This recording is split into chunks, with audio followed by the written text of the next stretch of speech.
శ్రావణం mega sale మీ CMR legacy of జ్యువెలరీలో విఏలో 50% వరకు తగ్గింపు. వివరాలకు సంప్రదించండి. వాగర్థవివ సంపృక్తౌ వాగర్థ ప్రతిపత్తయే జగతః పితరౌ వందే పార్వతీ పరమేశ్వరౌ. ఆదిత్యాయ చ సోమాయ మంగళాయ బుధాయ చ గురుశుక్రశనిభ్యశ్చ రాహవే కేతవే నమః. శృంగేరి జగద్గురు పీఠాధిపతులకి, కంచి పీఠాధిపతులకి నమస్కారములు తెలియజేసుకుంటూ కార్యక్రమాన్ని ప్రారంభిద్దాం. వీక్షించేటువంటి ప్రేక్షకులకి ఒక చక్కటి వార్త. ఎందుకంటే ఇప్పటి వరకు కూడా మీరందరూ ఎంతో ఆదరాభిమానాలతో ఈ యొక్క రాశి ఫలాలకి సంబంధించినటువంటి కార్యక్రమాన్ని మీరు చక్కగా సహకరిస్తూ వస్తున్నారు, వీక్షిస్తూ మీ యొక్క చక్కటి అభిప్రాయాన్ని తెలియజేస్తున్నారు. అయితే కామెంట్స్ రూపంలో మనకు కొన్ని విషయాలు వాళ్ళు తెలియచేయడం జరిగింది. ఎందుకంటే మేము పుట్టిన డేట్ ప్రకారం కూడా చూసుకుంటున్నాము. కాబట్టి మేము పుట్టినటువంటి డేట్ అనేటువంటి దాని ప్రకారం కూడా మేము ఎలా చూసుకోవాలి, ఏ రాశి ప్రకారం మేము ముందుకు వెళ్ళాలి అని మాకు నక్షత్రాలు తెలియవు, డేట్స్ మాత్రమే తెలుసు, సంవత్సరాలు తెలియవు అని చెప్తున్నారు. కాబట్టి వీళ్ళందరి యొక్క మనోభావాల్ని దృష్టిలో పెట్టుకొని ఒక మంత్లో ఏ డేట్ నుంచి ఏ డేట్ వరకు కూడా జన్మిస్తే ఏ రాశికి సంబంధించి ఉంటుందో ప్రస్తుత నవీన కాలానికి ఈ యొక్క సంచార ప్రభావాన్ని గణనలో తీసుకొని తెలియచేయడం జరుగుతుంది. కాబట్టి చక్కగా మీకు నక్షత్రము రాశి కనుక తెలిసినట్లయితే వాటి ప్రకారం ఆ రాశి ప్రకారం మీరు వెళ్ళండి. మాకు నక్షత్రము రాశివి తెలియదండి, కానీ మా పుట్టిన డేట్ ఒక్కటే తెలుసు, దాని ప్రకారం మేము చూసుకొని వెళ్తున్నామంటే ఇప్పుడు నవీకరించి ఆ యొక్క పుట్టిన డేట్ ప్రకారం కూడా మనం రాశి ఫలాలకు సంబంధించినటువంటి వివరాలు తెలియజేస్తున్నాం. ఇక ఈ సంవత్సరం అనగా ఆగస్టు నెల 16వ తారీఖు నుంచి 31వ తారీఖు వరకు గ్రహ సంచారం ఏ విధంగా ఉందో తెలియజేసుకుందాం. ఇక గురువు మిథున రాశిలో 20వ తారీఖు వరకు శుక్రుడు మిథున రాశిలో, 21వ తారీఖు నుంచి శుక్రుడు కర్కాటక రాశిలో సంచారం, బుధుడు 31వ తారీఖు వరకు కూడా ఈ యొక్క సంబంధించినటువంటి కర్కాటక రాశిలోని సంచారం చేస్తున్నాడు. ఇక 17వ తారీఖు నుంచి రవి మీకు సింహరాశిలో, కేతువు సింహరాశిలో, అలాగే కుజుడు కూడా 31 వరకు కన్యా రాశిలో, రాహువు కుంభరాశిలో, అలాగే శని వక్రీకరించి మీనరాశిలో సంచారం చేస్తున్నాడు.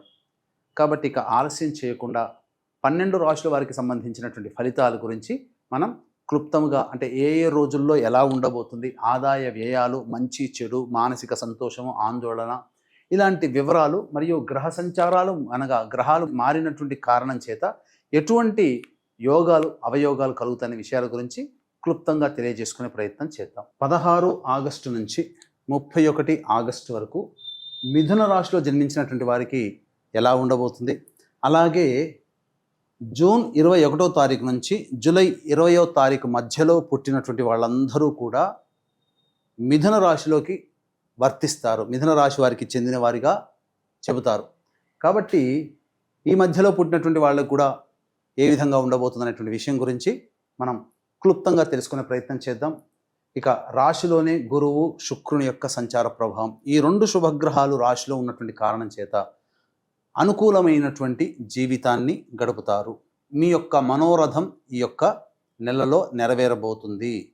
అంతేకాకుండా మీకు అనూహ్యముగా మీకు కొన్ని మంచి సంఘటనలు చోటు చేసుకోబోతున్నాయి.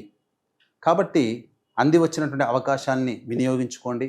అలాగే ఈ సంబంధించినటువంటి అనగా పెద్దలని గౌరవించడం, గురువులని, పీఠాధిపతులని, మఠాధిపతులని గౌరవించడం చేసుకోండి. ఎందుకంటే గురునింద అనేటువంటిది పనికిరాదు. తత్కారణం చేత ప్రధానంగా ఇప్పటికే ధనపరమైనటువంటి నష్టాలు చూస్తూ ఉండి ఇంకా హీనమైనటువంటి స్థితిలోకి చేరుకుంటారు ధనపరంగా. కాబట్టి మీ యొక్క వాక్కుని అదుపులో పెట్టుకొని గౌరవ మర్యాదలతో వ్యవహరించే ప్రయత్నం చేయండి.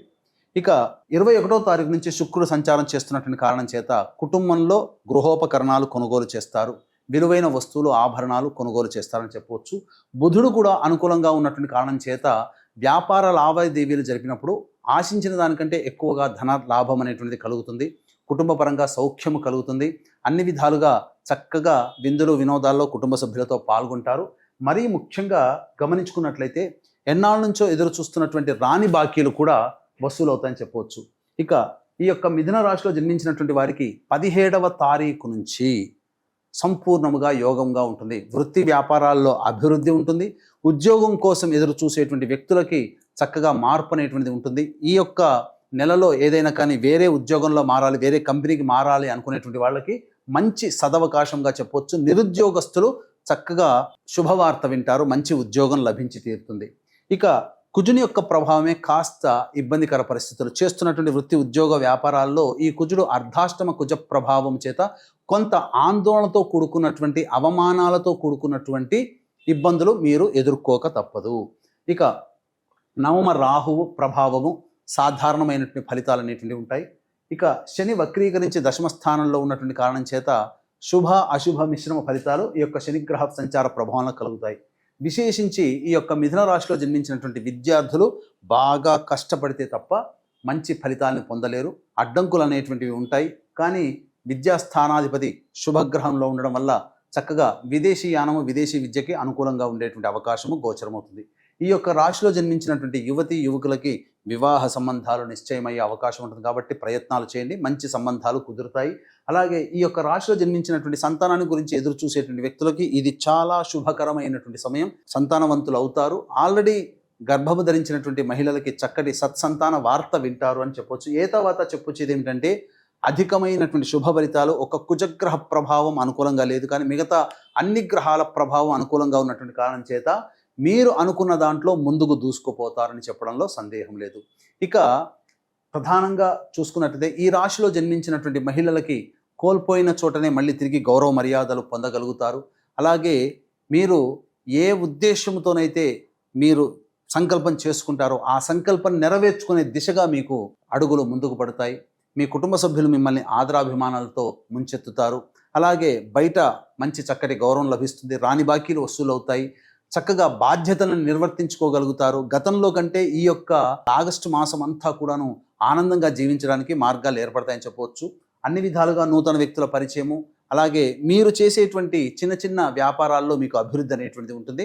ఆనందకరంగా జీవిస్తారు. కాకపోతే ఆరోగ్యం పట్ల శ్రద్ధ వహించాల్సినటువంటి పరిస్థితి. కొంతవరకు ఈ యొక్క బాడీ పెయిన్స్తో ఇబ్బంది పడే అవకాశాలు ఈ యొక్క మిథున రాశిలో జన్మించిన మహిళలకి ఏర్పడబోతుంది.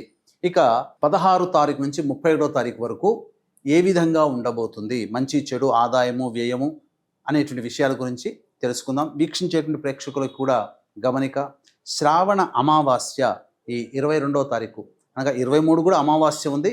చతుర్దశితో కూడుకున్నటువంటి అమావాస్య 22వ తారీఖు రోజున, కాబట్టి విశేషంగా పితృదేవతల యొక్క అనుగ్రహాన్ని పొందడానికి అనుకూలమైన రోజు. కాబట్టి తండ్రి వైపు, భర్త వైపు 6 తరాలు, తల్లి వైపు, భార్య వైపు 3 తరాలలో ఏవైనా దుర్మరణాలు కనుక ఉన్నట్లయితే, అనగా road accident, fire accident, suicide attempt, నదిలో బావిలో పడి చనిపోవడం, ఇంట్లోంచి వెళ్ళిపోవడం, లివర్ ఫెయిల్యూర్, కిడ్నీ ఫెయిల్యూర్, క్యాన్సర్తో చనిపోవడం, 60 సంవత్సరాల లోపల ఏ విధంగా చనిపోయినా, పెళ్లి కాకుండా చనిపోయినా, పిండ ప్రదానాలు పెట్టకపోయినా, ఇవన్నీ పితృశాపాలు అని అంటారు. ఈ యొక్క పితృశాపంలో ఏం జరుగుతుంది అంటే అనుకున్న పని సజావుగా పూర్తి కాదు, పెళ్ళిళ్ళు కావు, సంతానం కలగదు, ఎన్ని పూజలు చేసినా ఆ పూజలు ఫలించవు, అన్నీ నోటిదాకా వచ్చి వెనక్కి వెళ్ళిపోతాయి, ప్రశాంతమైన జీవితాన్ని పొందలేరు, ఎప్పుడూ అనారోగ్యం పాలవుతుంటుంటారు, ఖర్చులు అనవసరంగా వృధాగా అయిపోతూ ఉంటుంటాయి, నష్టపోవడం జరుగుతూ ఉంటుంది. ఇన్ని సమస్యలు కేవలం ఒక్క పితృదోషం వల్లనే. కాబట్టి ఇట్టి పితృదోష నివారణకి 22వ తారీఖు రోజున జరిపించేటువంటి కార్యక్రమంలో మీరు పాల్గొనే ప్రయత్నం చేయండి. అలాగే ఈ యొక్క 20వ తారీఖు లోపల మీ గోత్రనామాదులు నమోదు చేసుకోండి. 22వ తారీఖు రోజున చక్కగా జరిపించి మనం వస్తాం. ఈ కార్యక్రమంలో పాల్గొనడం ద్వారా వచ్చే సంవత్సరం కల్లా మీ యొక్క సంకల్పం నెరవేరుతుందని చెప్పవచ్చు. ఇక ప్రధానంగా చూసుకున్నట్లయితే 16వ తారీఖు రోజున అన్ని విధాలుగా అనుకూలంగా ఉండేటువంటి సమయం. వృత్తి ఉద్యోగ వ్యాపారాల్లో లాభాలు అనేటువంటివి కలుగుతాయి. 17, 18 మాత్రం ఆందోళనగా ఉంటుంది, ఖర్చులు అధికంగా ఉంటాయి, మానసికమైన ప్రశాంతత లోపిస్తుంది, ఏ పని చేయాలన్న ఆసక్తిగా ఉండదు, భయంగా ఉంటారని చెప్పవచ్చు. ఇక 19, 20వ తారీఖులో కనుక చూసుకున్నట్లయితే రాని బాకీలు వసూలవుతాయి, పాత పనులన్నీ కూడా పూర్తి చేసుకుంటారు, విందులు వినోదాలు కుటుంబ సభ్యులతో పాల్గొంటారు, ధనపరంగా ఎటువంటి ఇబ్బందులు ఉండవని చెప్పవచ్చు. 21, 22వ తారీఖుల్లో ఖర్చులు వృధాగా అవుతాయి. అంటే గృహోపకరణాలకి, విలువైన వస్తువులకి మీరు ఖర్చులు పెట్టవలసినటువంటి పరిస్థితి. కుటుంబ సభ్యుల మధ్య సఖ్యత ఉన్నప్పటికీ ఏదో ఒక మానసికమైనటువంటి ఆందోళన మీకుంటుంది, మాట పెరిగేటువంటి అవకాశాలు ఉంటాయని చెప్పవచ్చు. ఇక 23, 24, 25 తేదీల్లో ఉద్యోగ సంబంధంగా ఎదురు చూసేటువంటి వ్యక్తులకి మంచి ఉద్యోగ అవకాశాలు కలుగుతాయి. అలాగే రాని బాకీలు వసూలవుతాయి. కింది స్థాయి వాళ్ళతో సహాయ సహకారాలతో మీకున్నటువంటి పనులన్నీ కూడా చక్కదిద్దుకుంటారు. అన్ని విధాలుగా ఆనందదాయకంగా ఉంటుందని చెప్పవచ్చు. ఇక 26, 27 తారీఖుల్లో వాహనం నడిపేటప్పుడు జాగ్రత్తలు పాటించాలి. అలాగే ఖర్చులు కూడా అధికంగా ఉంటాయి. ధనపరమైనటువంటి సమస్యలు తీవ్రమవుతాయి. తల్లిగారి ఆరోగ్యం పట్ల శ్రద్ధ వహించాలి. గృహ మరమ్మతులకి, వాహన మరమ్మతులకి ఖర్చులు అవుతాయని చెప్పొచ్చు. ఇక 28, 29, 30వ తేదీల్లో మీకు అనారోగ్యం చేసే అవకాశాలు గోచరమవుతున్నాయి. ముఖ్యంగా అజీర్తితో ఇబ్బంది పడే అవకాశం, శ్వాస సంబంధంగా ఇబ్బంది పడే అవకాశాలు ఉంటాయని చెప్పొచ్చు. ఖర్చులు కూడా అధికంగా ఉంటాయి. ఇక 31వ తారీఖు రోజున రాని బాకీలు వసూలు అవ్వడము, ధనపరమైనటువంటి సమస్యలు తీరడము, అన్ని విధాలుగా అనుకూలంగా ఉండడం అనేటువంటిది చెప్పవచ్చు. ఏ తర్వాత చెప్పొచ్చేది ఏమిటంటే 26, 27, 28, 29, 30 ఈ 5 రోజుల్లో జాగ్రత్తలు పాటించండి. అన్ని విధాలుగా అనుకూలంగా ఉంటుంది. ఈ యొక్క మిథున రాశిలో జన్మించినటువంటి వారికి సమస్యల పరిష్కారం కోసం ప్రతిరోజు కూడాను చంద్రశేఖర అష్టక పారాయణం రోజుకి 3 సార్లు పఠించండి. అన్ని విధాలుగా బాగుంటుంది. సర్వం శ్రీ ఉమామహేశ్వర పరబ్రహ్మార్పణమస్తు.